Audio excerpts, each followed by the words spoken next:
So there's a lot of talk about the spending bill, how it's getting a lot of attention, and why it's important. But the thing is, before we actually talk about how, you know, X and Musk, Elon Musk and it by proxy, there was a spending bill that was stopped.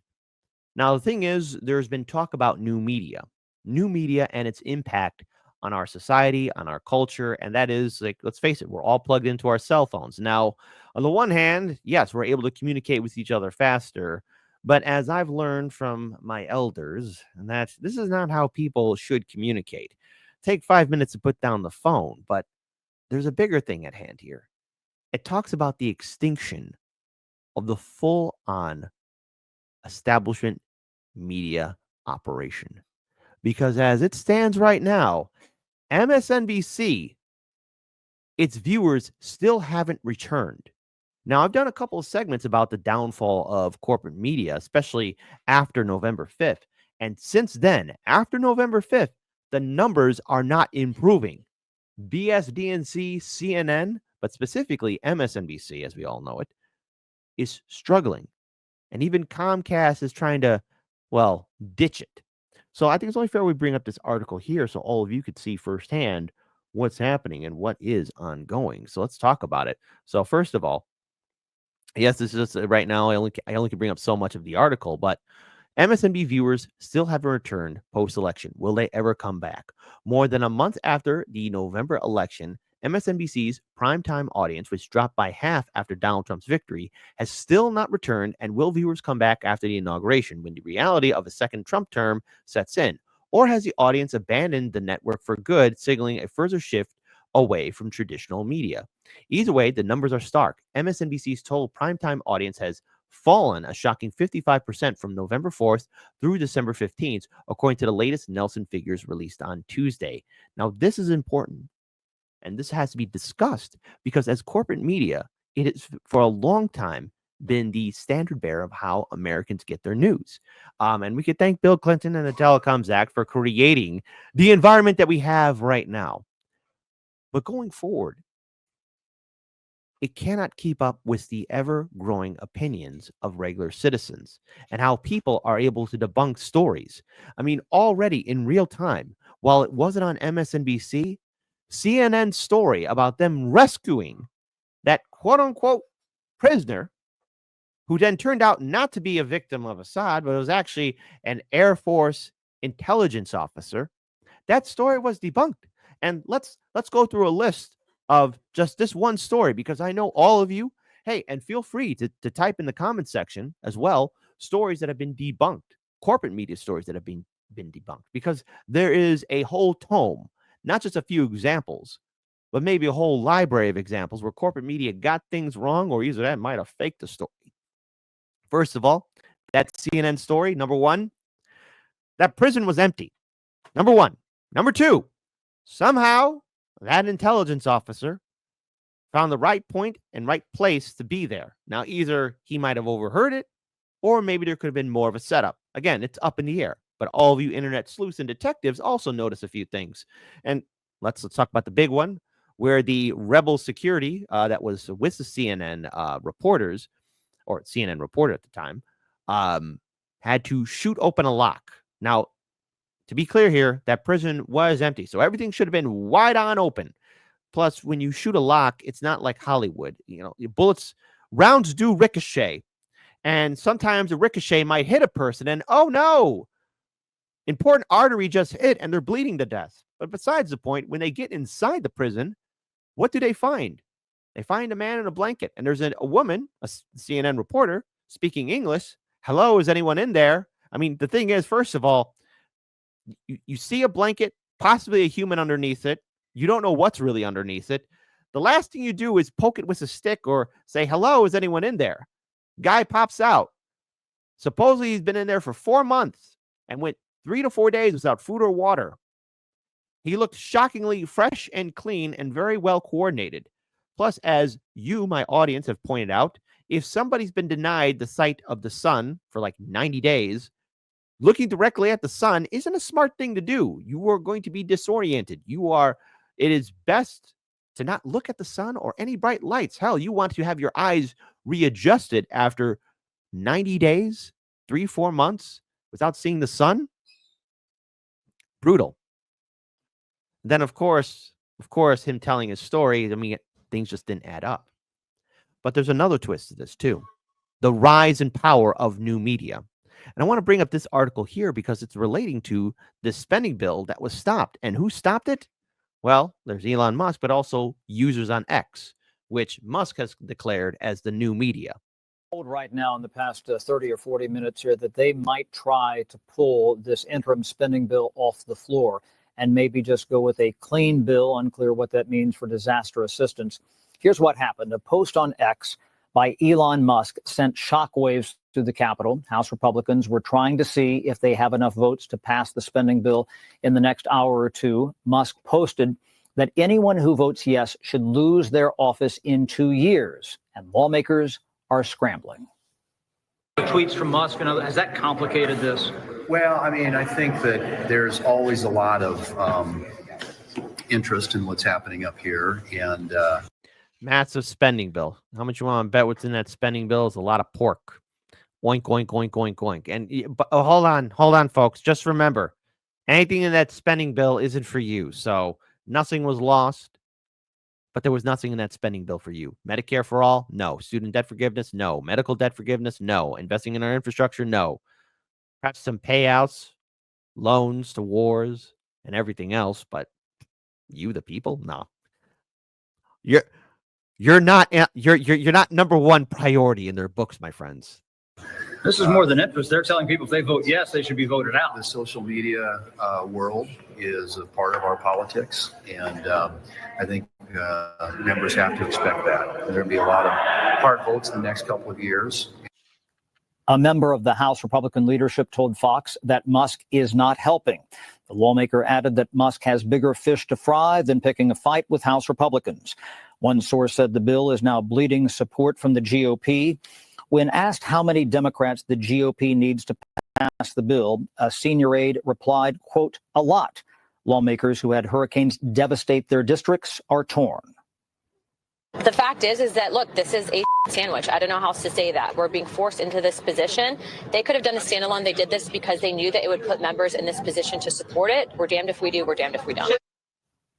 Now, the bill has about $100 billion in disaster relief, nearly $30 billion to restock FEMA's coffers, and there are lots of health care provisions. Jamming everything together in one bill means some Republicans will not support Mike Johnson for Speaker in January.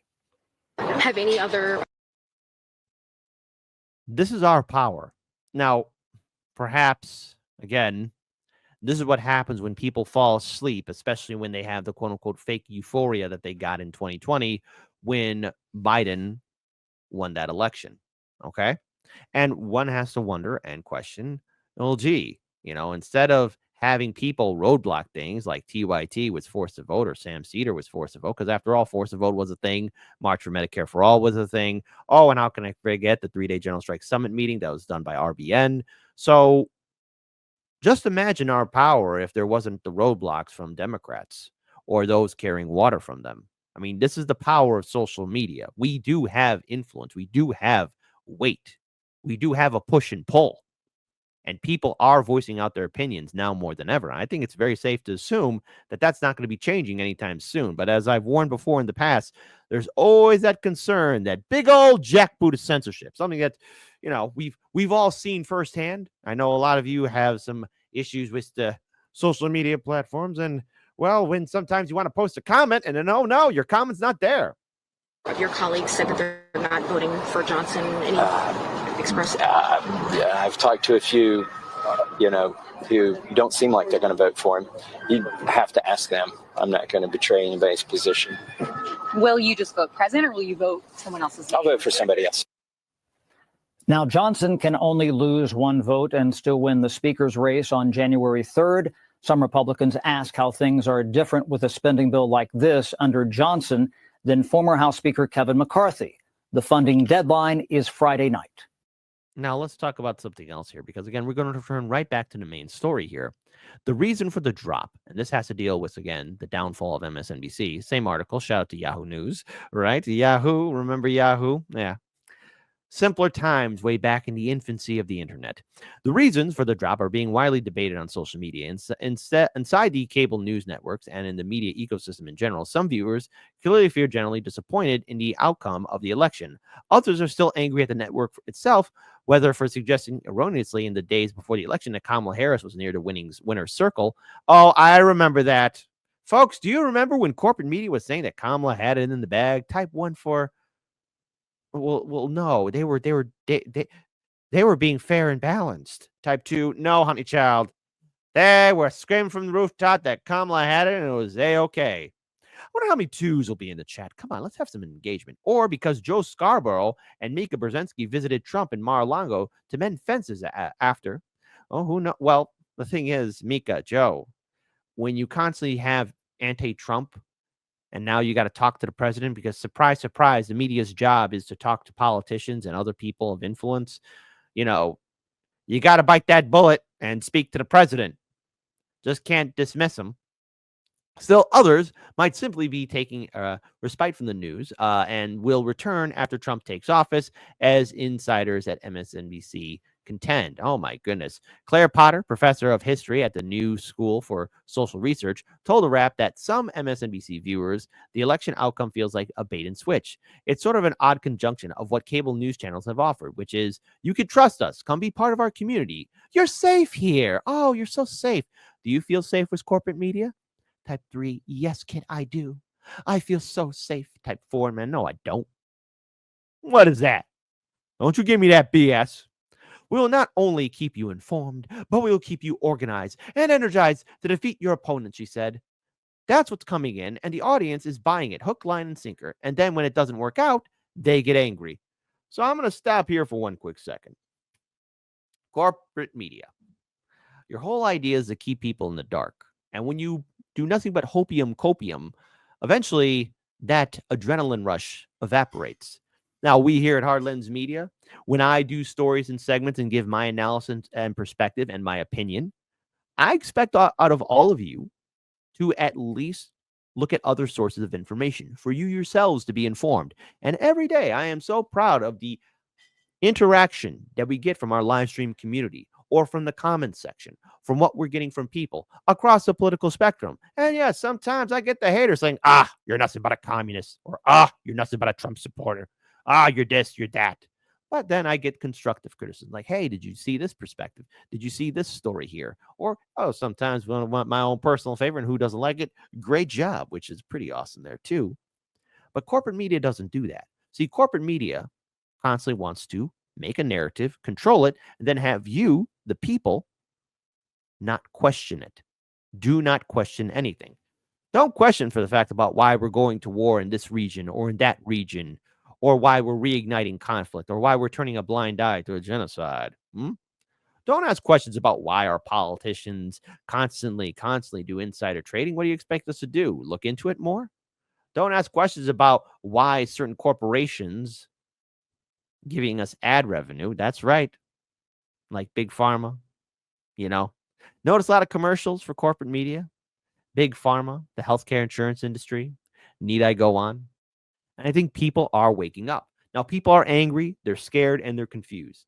And what I would say to all of you, if you run into a person that's in absolute doubt or is finally breaking free from the corporate control matrix of MSNBC, CNN, Fox News, whatever, gently bring them into independent media. Welcome their freedom, because I'm pretty sure there's a lot of people who are scared, who just don't know what to think right now. And I understand there's people afraid of Trump. I mean, I get it.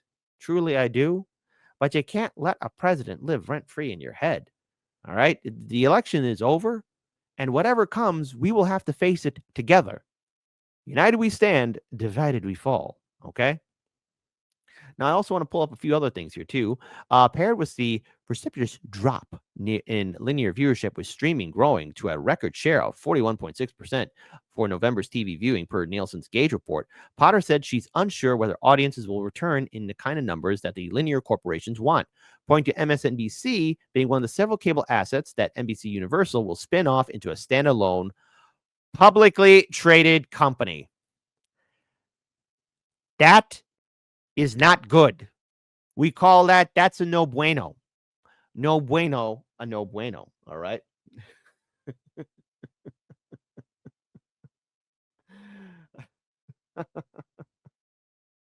And to you, my audience, we're able to figure this thing out. But here's the thing, though, because everybody can see the downfall on the horizon. Now, I'm going to ask a question, and I will also poll it in the live stream chat as well. But to you, my audience, who will outlast who longer? Type 5, the Democrats will outlast corporate media. Type 6, corporate media will outlast the Democrats. I know. Now, why am I saying this? Because it's always important to build things up. See, here's Dick Durbin, right? Senator from Illinois. People look at the performance of Congress and say, why should we give them money?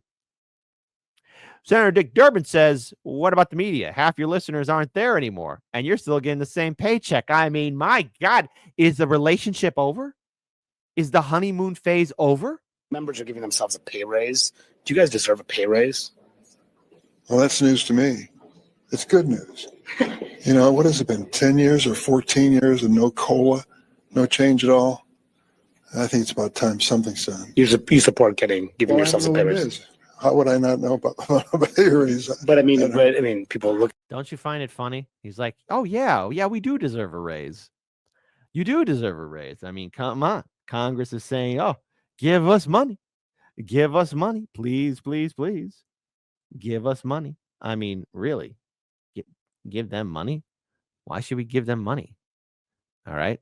But hold on. It gets better. Look at the performance of Congress. Say, why should we give them more money? What about the media? Think about that for a second. And we're not paid by public money. I know you're not, but I mean, half of your listeners are not there anymore. You're still getting the same paycheck? What's going on?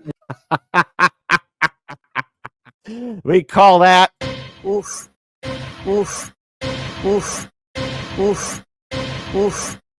Oof. Oof. Oof.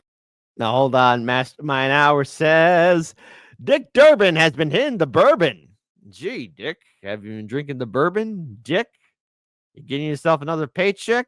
Dick, why you gotta have all that money? Dick, what about Medicare for all? Dick, what about helping out the people? Dick. And of course, Patrick D is saying fight, fight, fight, fight, fight. Oh, absolutely. Let's go, Ghostbusters, indeed.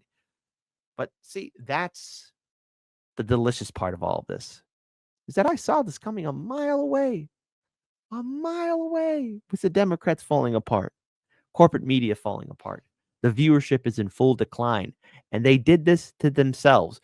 We said that eventually there was going to be a full-on collapse of the corporate media infrastructure, and by proxy as well, including the Democrat influence. See, the Democrats, they're not stepping aside for younger leadership.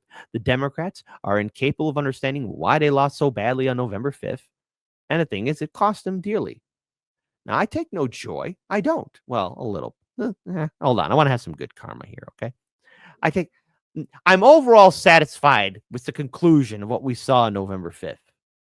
But going forward, this is where new media comes in, but yet we are still in uncertain times. Yes, corporate media is losing viewers. But the thing is, as that network system dies out, there is the new media space. X, for example, Kick, YouTube, Rumble, Rockfin, Odyssey, you name it.